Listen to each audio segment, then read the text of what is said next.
Gadi, Ezra, thank you so much for joining me. Thank you for having me. It's good to be here. Yeah, we met, wow, gosh, it was 6 years ago, could it be? 5 years ago, 4 years ago. It's been 4 years already? Unbelievable. So we met at the I'm Forbes getting 30 old. under 30 photo shoot, which was quite a spectacular experience.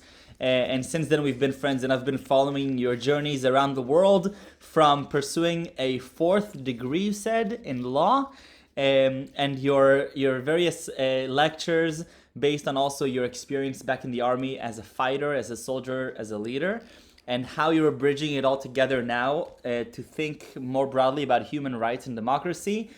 I don't even know how to begin. Please just take it away and start telling me a little bit about yourself. All right. So I'll start by saying that it's really good to be here. And, you said you're following me, and it's totally mutual.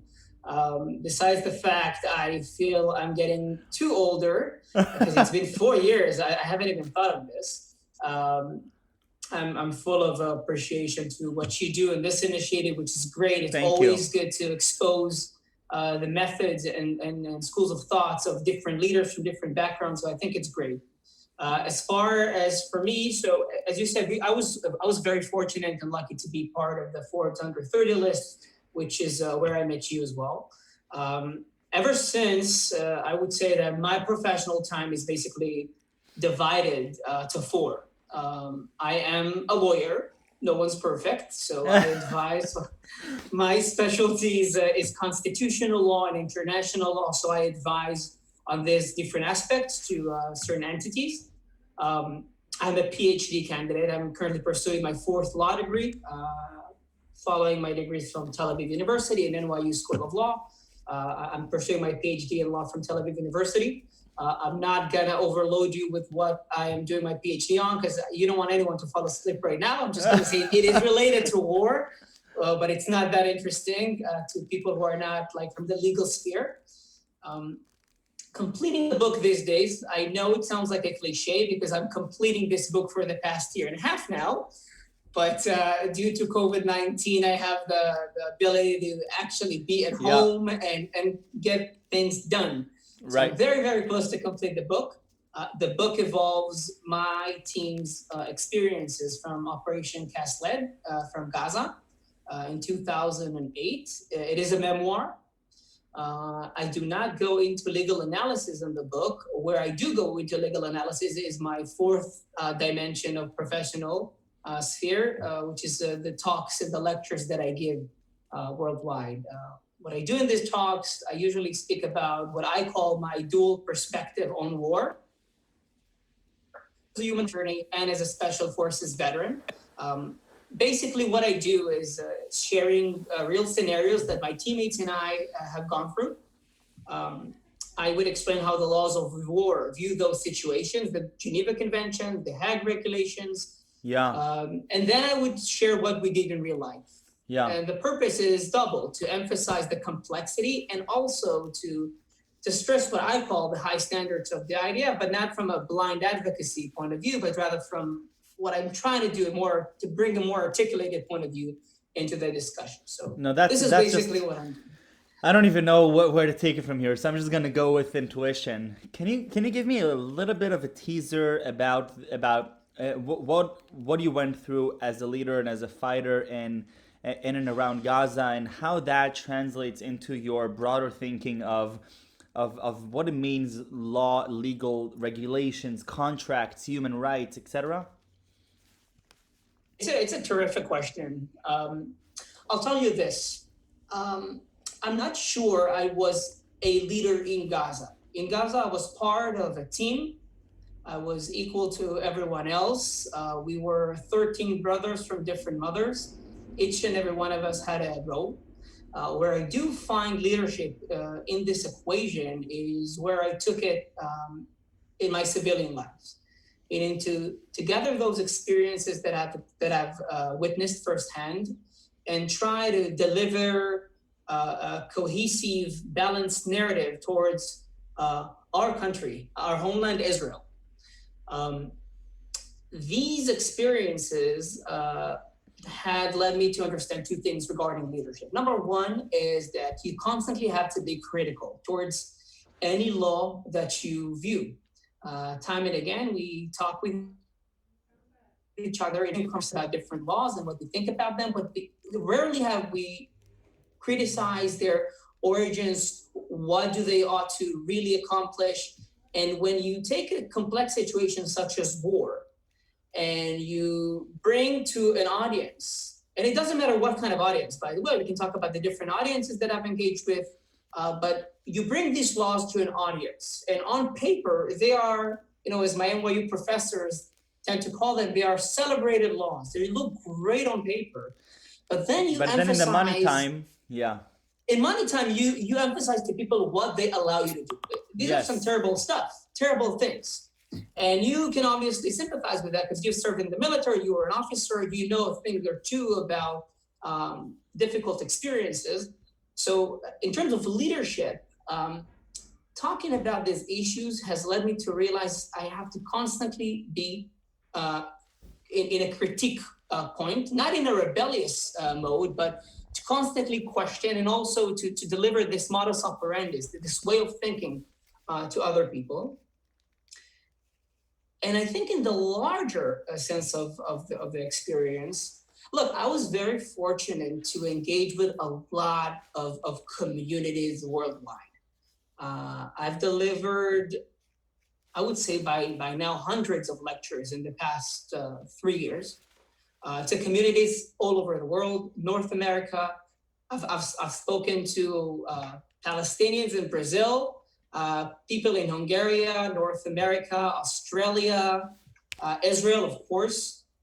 And you see the diversity of people. And in terms of leadership, I've understood a few things. Number one, in terms of the Jewish people, we are a very diverse people, very diverse. Yet I happen to be one of those Israelis who believe that the fact that I have a blue ID card, Israeli ID card, does not make Israel more mine than it's not yours in specific, because you are an Israeli too, it doesn't make it more mine than other Jews who are non-Israelis in this sense. I truly believe that we are all part of the same Zionist project, and each and every one of us is holding this structure from a different angle.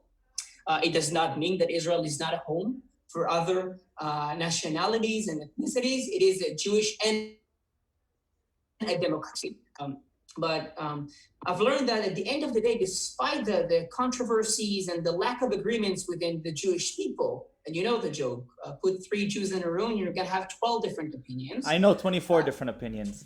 Exactly. I think only in this conversation we have 6 different opinions. 100%. So despite the lack of consensus in the Jewish world regarding everything, there are still common denominators and common goals we are trying to achieve. And I think, by the way, it's very symbolic. We're talking about this today. It's the Holocaust Memorial Day. Not trying to be over dramatic, but engaging in all these communities has really made me realize that there is eventually a true common denominator among the Jewish people. And even largely speaking, look, I've engaged with non-Jews as well, of course. I'm more than happy to engage with any community or entity that would love to hear me speak. And look, people are eventually the same. I think I said the same thing in my NYU convocation speech. It doesn't really matter where you're from. Everyone wants the same basic things at the end of the day. We want health, especially today in the age of COVID-19. We want happiness. We want self-fulfillment. And I think it's fascinating to meet so many people from all over the world, yet to understand that everyone is very similar at the end of the day. And I'm sure you're sharing the same experiences now in Stanford. When you're a minority or coming from a very small country in the Middle East the size of New Jersey. A very controversial one that is as well. not just tiny and small. Exactly. Gadi, talk to me a little bit about democracy and a fight for democracy and a struggle for that. Uh, it's a big question. Do you have a year or two for this I'll interview? give you three if you can give me an answer for that. But yeah, Look, I'll just say this without getting into politics, of course. right. Um, it's really interesting we're talking about this in times of a global pandemic.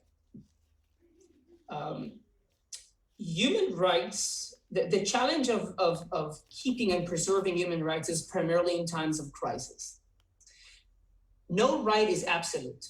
No right, even the right for life. Sometimes we allow to kill other people, either is if it's within the concept of war or criminal law when we execute people in certain legal systems. But the true challenge of keeping democracy alive is especially in times of emergency. Israel is under a constant situation of emergency since the day we have established in 1948.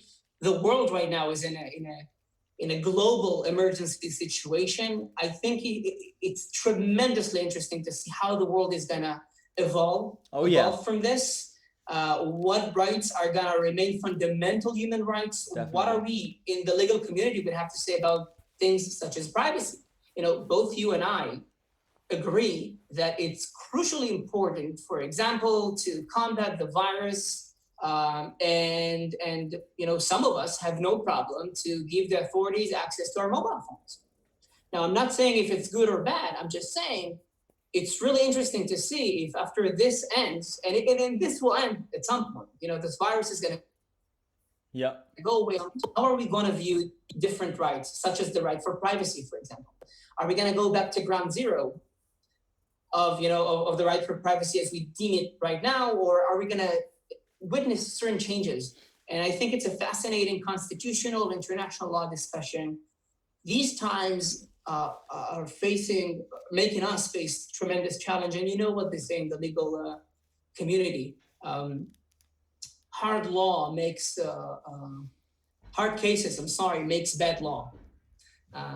The challenge of the international community right now would be not to make bad law this really hard case of Yeah, COVID-19. one of the things that just really distraught me was I read a piece by Yuval Noah Harari when he was contemplating the potential, the significant implications of a lot of these, very quick decision making that we're doing. So you mentioned surveillance and our willingness to allow governments to be able to track us, for our own benefit at this point. And one of the things that he was contemplating was, yes, we are now sort of blinded in this bubble of a pandemic, but we have to remind ourselves that what's happening the day after the pandemic and what social norms are we changing here and what new baselines are we setting for ourselves, which a lot of these decisions would have taken months of deliberation in a Congress or a parliament to discuss, and all of a sudden in a matter of hours everybody agrees to them, and it's really fascinating.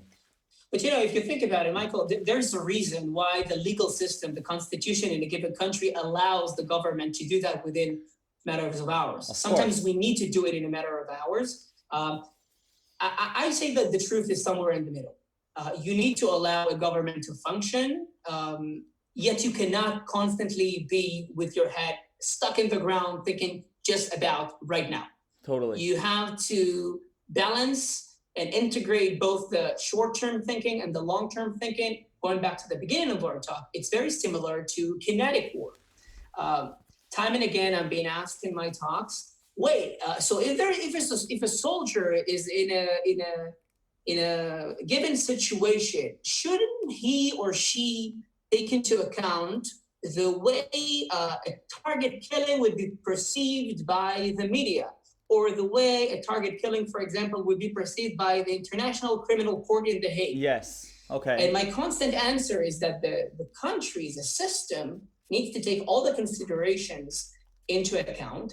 But the question is a question of deviation of responsibilities. I'm not sure that the job of the soldier on the ground, the combat soldier, is to think how things will be perceived in the media. It is his or her job to make they are applying according to the laws of armed conflict and international law, of course, but it's other people's job to make sure how things are portrayed in the media. So when we talk about the deviation of responsibility, we also talk about how do we allocate the responsibilities in terms of short-term considerations and long-term considerations. The soldier's job right now is to take into account the very short-term considerations. He or she needs to tackle the terrorist in front of her or in front of him. The job of the politicians, of the statesmen, for example, is to take in consideration the long-term considerations, how things will be perceived in international tribunals, etc. Very similar to pandemic. The only difference is that the enemy here is kind of invisible. No, Gadi, I think that's just incredibly fascinating, because at the end you have this really fine balance of the lawmakers and the statesmen who are thinking about these long-term regulations and decisions. For example, the basic human rights and how war can and should be manipulated. But then you have people on the ground, and I think the fascinating thing about war is that it takes a slight second or a slight action, a move of a button, to really change the landscape and to change how a country is perceived or acts or even survives. And at the end, these actions amount to huge deals. And I'm looking at the media as more of a catalyst to shed light on these more obscure events that might not be seen in a good light in the international community. So where are you headed now, Gadi? Because I can't even follow, and I want to use the last few minutes I have to try and keep up as long as I have you here. So as for the moment, so let's divide it into short-term and long-term goals. In the short term, I have to finish my book. It's about time. I'm speaking for about 3 years now, all over the world. We were talking about this before. I was due to the situation and COVID-19. I have like 4 canceled. One of them in Japan and South Korea. It was a long time dream of mine to speak to Jewish communities in the Far East. But every time I'm engaging with different communities, they're like, you gotta write a book about this. And I'm like, I am writing a book about this. I just need to finish it. So finish the book, make some substantive progress with my PhD. I think it's immensely important to know what you're talking about. There are a lot of good people with great intentions trying to advocate for the state of Israel. But if you don't know what you're really talking about, it's really hard to make a good case for your client or for your cause. So I'm not, telling anyone don't advocate for Israel or do advocate for Israel. I'm just saying, if you do want to advocate for a certain cause, you have to study it thoroughly. You have to devote your entire being for it. I'm currently pursuing my 4th law degree in it, and I still think and know I have a lot to learn. And besides that, look, I'm not trying to sound like a cliche or a new age, person, but really trying to be happy in this environment that, the situation created. It forces you to think about the true meaning of how we live in our lives, the true meaning of a community. Right now, we're entering in Israel into the most Israeli week in the year, I would say, starting with the Holocaust Memorial Day and ending with the fallen soldiers and terrorist victims Memorial Day and Independence Day. Celebrating these events through the confined spaces of our own homes make you think about what a community is, where do I want to find myself within these communities, and how I want to spread good within these communities. So this is where my thoughts are for the long run, and I hope to be worthy of trying to fulfill them. So much inspiration over here, Gadi, so much.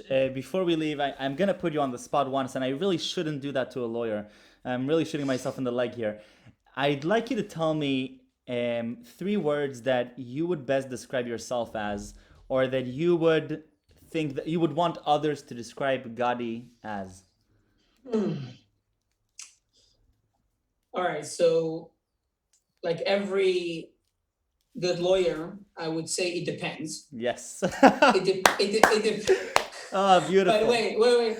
I'll just say it depends on what sphere you're talking about. If it's the professional sphere, I would definitely say a speaker, a writer,